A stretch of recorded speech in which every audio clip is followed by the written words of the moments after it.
A Igreja Batista Atitude não é uma igreja com células. Qual a diferença, pastor? A igreja com célula é aquela igreja que tem ministério infantil, ministério de adolescente, ministério de jovens, ministério de missão, ministério de louvor, ministério de células. Ok? É uma pontinha, é um dos ministérios da igreja. Essa não é a Igreja Batista Atitude. A Igreja Batista Atitude é uma igreja em células. A célula está no ministério infantil, a célula está no ministério de adolescente, a célula está no ministério de jovens, no louvor. A célula está espalhada na igreja toda, porque a igreja toda respira a célula. O coração da igreja é movido pela palavra célula. O cérebro da igreja passa a célula por lá. Toda a igreja, todos os membros, todos os líderes, eles respiram célula o tempo todo. Por quê, pastor? Porque célula é um lugar extraordinário de você estar. Célula é um lugar de cura, célula é um lugar de milagre, célula é um lugar de transformação, célula é um lugar de alegria, célula é um lugar de arrumar emprego para o outro. Arrumar emprego para o outro? Ué. Meu irmão está lá toda semana comigo, desempregado, não está tendo como sustentar a família. Eu vou ficar quieto? Eu não vou fazer nada por esse irmão? Eu não vou orar por ele? Eu não vou pedir o currículo dele? Eu não vou no final da cela reunir todos os irmãos e a gente fazer um clamor para que Deus abra a porta do emprego para ele? Quantos empregos Deus já arrumou aqui, usando um irmão na cela porque o seu irmão estava desempregado? Cela é lugar de você beber refrigerante, um suco. Cela é lugar de você comer caldinho, rodízio de pizza, churrasco, picanha. O ovo não está me chamando mais não, acho que é só porque eu mudei para o Rio Nova Iguaçu, agora tá todo mundo, nem toca mais no pastor. Irmãos, que lugar é esse? Me fala um lugar melhor que célula. Um lugar de você estabelecer conexões com gente que quer Deus, que quer crescer em Deus. Gente falha, gente despreparada igual a mim, mas gente bem intencionada, que quer caminhar com Jesus, que quer andar no caminho do Senhor, que quer fazer a vontade do Senhor. Por isso que essa igreja é uma igreja em célula, ela respira célula, nós respiramos célula o tempo todo. Você já pensou que são 320 igrejas batistas atitudes nas casas?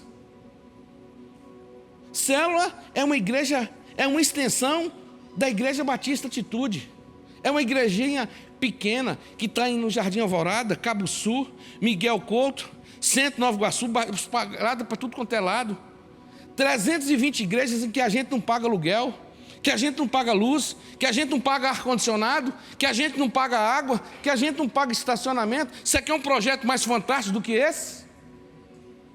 É por isso que eu estou dizendo para você, e eu sei que eu estou dizendo para você, que célula é um lugar fantástico de se estar. E se você está aqui na igreja, você que é membro da igreja e que você ainda não frequenta uma célula, você não sabe o que você está perdendo, querido. Na verdade, você ainda não conhece a Igreja Batista Atitude.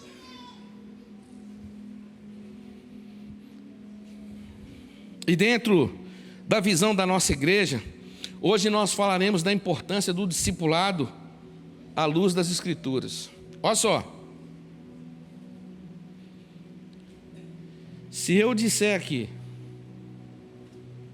se eu for fazer uma palestra fora, se eu estiver num ambiente que não é religioso, e se eu falar que o caminho da vitória é o exercício do perdão, talvez eu saia de lá linchado.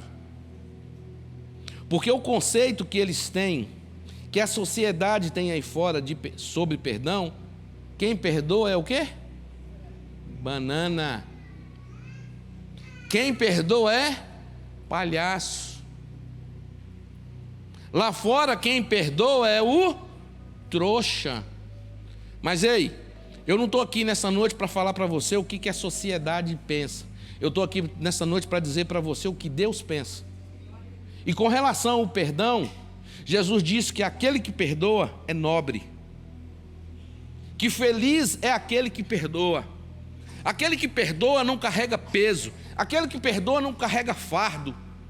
Aquele que perdoa, esse sim é um verdadeiro vitorioso, que passa uma borracha na sua vida passada e segue, Quem não perdoa carrega aquele trauma para o resto de sua vida. E da mesma forma, quando eu introduzo o assunto discipulado, Satanás já sussurrou no ouvido aqui de muitos aqui que estão em casa me assistindo e que estão aqui dizendo: o quê? Eu? Abrir a minha vida para outro? Tá maluco. Ei, essa visão que você tem aí é a visão que o mundo pensa, tá? Essa visão que você pensa aí não é a visão de Deus. Por isso que nessa noite eu quero trazer para você, segundo as Escrituras Sagradas, qual é o significado, qual é a importância de você ter um discipulado à luz da Bíblia. Vamos ver à luz da Bíblia o que é discipulado? Portanto, nós falaremos nessa noite de um discipulador, nós falaremos de um discípulo escrito na Bíblia Sagrada do Novo Testamento, que marcaram de forma notável as nossas vidas. Eles são Barnabé e Paulo. Irmãos, depois de Jesus Cristo, quem foi o maior expoente do Novo Testamento? Paulo. Paulo escreveu a maioria das cartas do Novo Testamento, a metade do Novo Testamento. Paulo implantou inúmeras igrejas pelo mundo afora. Paulo preparou líderes para o ID do Senhor Jesus. Paulo era um homem muito culto, a sua oratória era impressionante, ele se expressava muito bem. As qualificações de Paulo são procedentes, as características de Paulo são verdadeiras. Mas eu gostaria de lhe dizer nessa noite, querido, que nada disso contribuiu para que ele se tornasse quem ele se tornou. Como é que é, pastor? Irmãos, o que Paulo fez se tornar, depois de Jesus, o principal novo do Novo Testamento, não foi o seu preparo intelectual, foi o fato de ele ter na vida dele a presença da figura de um homem chamado Barnabé. Espera aí, pastor, o senhor está dizendo para mim que Paulo cresceu individualmente, que Paulo cresceu ministerialmente, isso tudo devido a um homem? Exatamente isso. Um homem chamado Barnabé. E pastor, estou curioso, quem foi Barnabé? Barnabé foi um treinador de excelência. Barnabé foi um mentor. Barnabé foi um conselheiro.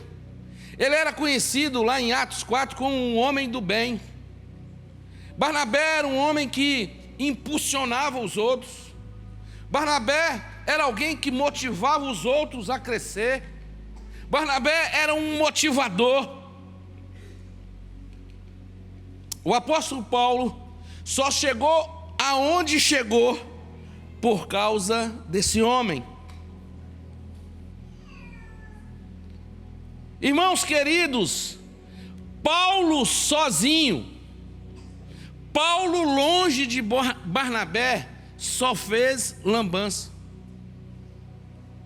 Paulo sozinho só fez bobagem, ele só arrumava rolo, Paulo só arrumava confusão.